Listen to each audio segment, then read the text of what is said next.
নমস্কাৰ বন্ধু বান্ধৱীসকল, স্বাগতম জনাইছোঁ নতুন এটা গুৰুত্বপূৰ্ণ ভিডিঅ'লৈ। এই ভিডিঅ'টো পিয়নৰ চাকৰিৰ কাৰণে আহিছে। ইয়াতে পিয়নৰ পদ খালী হৈ আছে। এই পদখিনি ক'ত খালী হৈছে, কোন বিভাগৰ পৰা বিজ্ঞাপন আহিছে, কিমানটা পদ আছে, এই সবিশেষ আপোনালোকক এই ভিডিঅ'ৰ জৰিয়তে মই জনাবলৈ চেষ্টা কৰিম। গতিকে বন্ধু বান্ধৱীসকল, ভিডিঅ'টো আপোনালোকে সম্পূৰ্ণৰূপে শেষলৈকে চাব বুলি মই আশা ৰাখিছোঁ। আৰু আপোনালোক যদি মোৰ চেনেলত প্ৰথমবাৰলৈ আহিছে তেন্তে চেনেলটো ছাবস্ক্ৰাইব কৰি কাষতে থকা অল নটিফিকেশ্যনটো অন কৰি দিব, যাতে আপোনালোকে অসমৰ বিভিন্ন বিজ্ঞাপনবিলাক সৰ্বপ্ৰথমে লাভ কৰিব পাৰে। বন্ধু বান্ধৱীসকল, আহক আজিৰ ভিডিঅ'টো আমি আৰম্ভ কৰোঁ।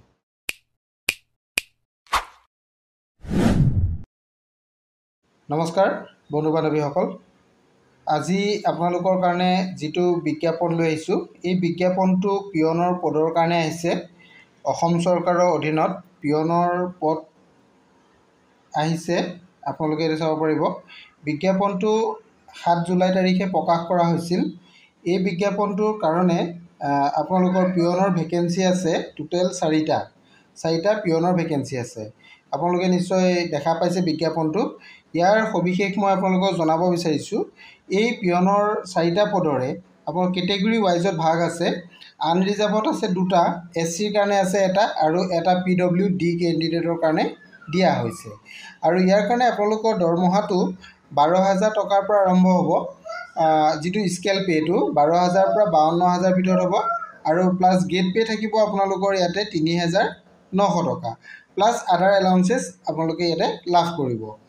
আৰু এই পদকেইটাৰ কাৰণে আপোনালোকে আবেদন কৰিবলৈ হ'লে প্ৰথমতে আপোনালোক ইণ্ডিয়ান চিটিজেন হ'ব লাগিব, নাম্বাৰ 1। নাম্বাৰ 2, আপোনালোকে বয়সটো 18 পৰা 40 বছৰ ভিতৰত হ'ব লাগিব। আৰু যিসকল কেটেগৰী ৱাইজত আপোনালোকৰ থাকে, অৰ্থাৎ যিসকল ৰিজাৰ্ভেশ্যনত পৰে, তেওঁলোকৰ কাৰণে অলপ বেলেগ হ'ব। তেওঁলোকে ৰিজাৰ্ভেশ্যনত সকলে আপাৰ এজৰ ৰিলেক্সেশ্যন পাব। এইটো আপোনালোকে দেখা পাইছে। বয়সটো আপোনালোকৰ 7/8/2025 ধৰা হ'ব। আৰু তাৰ ভিতৰত আপোনালোকে 18 পৰা 40 হ'ব লাগিব। আৰু SC সকলে আৰু ST সকলে 45 ইয়াৰ্ছলৈকে এপ্লাই কৰিব পাৰিব, অৰ্থাৎ তেওঁলোকে 5 বছৰ ৰিলেক্সেশ্যন পাব। আৰু যিসকল OBC হয়, OBC সকলে 3 বছৰ পাব, অৰ্থাৎ তেওঁলোকে 43 ইয়াৰ্ছলৈকে কৰিব পাৰিব। আৰু 2 ইয়াৰ্ছ পাব যিসকল এক্স ছাৰ্ভিচমেন সকলে পাব এইটো। আৰু 10 বছৰ পৰা 50 বছৰ ভিতৰত আবেদন কৰিব পাৰিব। এইখিনি ইয়াতে দিয়া হৈছে। যিসকল pension with disability non notification, এইটো আপোনালোকে ইয়াতে চাব পাৰিব। With respect of person with disability, অৰ্থাৎ যিসকল PWBD কেণ্ডিডেট, তেওঁলোকে 10 বছৰ ৰিলেক্সেশ্যন পাব, অৰ্থাৎ তেওঁলোকে 50 ইয়াৰ্ছলৈকে আবেদন কৰিব পাৰিব এই পিয়নৰ পদৰ কাৰণে। ইয়াৰ কাৰণে আপোনালোকৰ শিক্ষাগত অৰ্হতা কিমান প্ৰয়োজন হ'ব? শিক্ষাগত অৰ্হতা ইয়াতে ক্লাছ 8 পাছ বিচৰা হৈছে। আৰু কি হ'ব লাগিব? ক্লাছ 8 পাছ। আৰু কেণ্ডিডেট হু পাছড এইটো যিসকল 12 পাছ কৰিছে তেওঁলোকে নট ইলিজিবল হ'ব। যিসকল হাই ছেকেণ্ডেৰী পাছ কৰি আছে তেওঁলোক কিন্তু ইলিজিবল নহ'ব। ইয়াতে ক্লাছ 8 পাছে বিচৰা হৈছে। গতিকে আপোনালোকে নিশ্চয় এইটো কথা বুজি পালে। এতিয়া গোটেইখিনি কথা আপোনালোকে জানিলেই। ইয়াত আবেদন আপোনালোকে কেনেধৰণে কৰিব? আবেদন কৰিব আপোনালোকে ইয়াতে যিটো আপোনালোকে ফৰ্ম পাব, ফৰ্মখন আপোনালোকে দিব লাগিব। ইয়াতে কোনো ধৰণৰ আপোনালোকৰ ইণ্টাৰভিউ নহয়। ইয়াতে ডাইৰেক্ট আপোনালোকে ফৰ্ম ছাবমিট কৰিব লাগিব, তাই ইণ্টাৰভিউত বহিব লাগিব। ইয়াতে এক্সামিনেশ্যন নহয়, ডাইৰেক্ট ইণ্টাৰভিউ হ'ব। গতিকে ইয়াত এপ্লিকেশ্যন কৰিবলৈ হ'লে আপোনালোকে ষ্টেণ্ডাৰ্ড ফৰ্ম ফিল আপ কৰিব লাগিব। ষ্টেণ্ডাৰ্ড ফৰ্মৰ লগত আপোনালোকে কিছুমান ডকুমেণ্টছ আপোনালোকৰ গাঁঠি দিব লাগিব। আৰু ডকুমেণ্টছসমূহ আপোনালোকে ছেল্ফ এটেষ্টেড কৰি দিব লাগিব।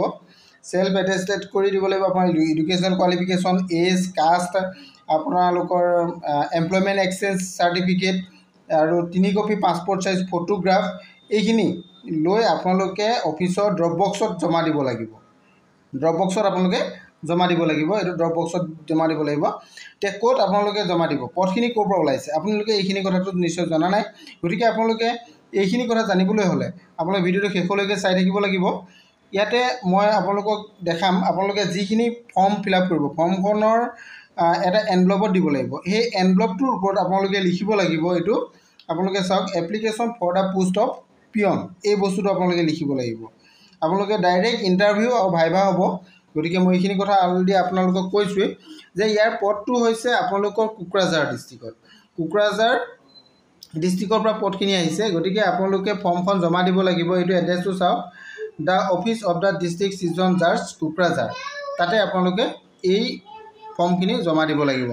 ষ্টেণ্ডাৰ্ড ফৰ্ম ল'ব লাগিব, ফৰ্মখন ফিল আপ কৰিব লাগিব। ফিল আপ কৰি আপোনালোকে তাতে জমা দিবগৈ লাগিব, জমা দিব লাগিব। ইয়াতে লাষ্ট ডেটটোৰ কথাটো ইয়াতে মই আপোনালোকক জনাই দিব বিচাৰিছোঁ। যিহেতু বিজ্ঞাপনটো 7 তাৰিখে প্ৰকাশ কৰিছে, গতিকে ইয়াৰ লাষ্ট ডেটটো থাকিব। গতিকে মই লাষ্ট ডেটটো আপোনালোকক দেখাই দিম, আপোনালোকে চাই ল'ব। ইয়াত আবেদন কৰাৰ আপোনালোকৰ অন্তিম তাৰিখটো মই আপোনালোকক দেখাবলৈ চেষ্টা কৰি আছোঁ। এই বিজ্ঞাপনটোৰ ক'ত লিখিছে, আপোনালোকে ইয়াৰ যদি সবিশেষ জানিব বিচাৰে তেনেহ'লে হয়তো অফিচিয়েল ৱেবছাইট আছে, তাতে গৈ আপোনালোকে আবেদন কৰি ল'ব পাৰিব। এইটো চাই ল'ব। আৰু যদি আপোনালোকে আবেদনটো 7 আগষ্টৰ আগত নকৰে তেনেহ'লে আপোনালোকৰ এপ্লিকেশ্যনটো কেঞ্চেল হ'ব। গতিকে ইয়াৰ লাষ্ট ডেটটো আপোনালোকে নিশ্চয় গম পালে যে 7 আগষ্ট 2025 5 PM, অৰ্থাৎ আপোনালোকে 5 বজাৰ বিয়লি 5 বজাৰ আগত আপোনালোকে অফিচত ড্ৰপ বক্সত জমা দিব লাগিব 7 আগষ্টৰ আগত। গতিকে আপোনালোকে এইখিনি কথা জানিলে গোটেইখিনি কথা। আৰু ইয়াৰ বিজ্ঞাপন ডাউনলোড কৰিবলৈ হ'লে আপোনালোকে ক'ত পাব এইখিনি কথাও ক'লোঁ। আৰু সবিশেষ যদি আপোনালোকে ডিটেইলছ জানিব বিচাৰে তেনেহ'লে অফিচিয়েল ৱেবছাইটত যাব, তাৰ পৰা আপোনালোকে সকলোখিনি কথা জানি ল'ব পাৰিব। আৰু যদি কিবা অসুবিধা হয় তেনেহ'লে আপোনালোকে মোৰ ভিডিঅ' শেষত কমেণ্ট কৰিব, মই আপোনালোকক সহায় কৰিবলৈ চেষ্টা কৰিম। আজিলৈ ইমানেই, থেংক ইউ।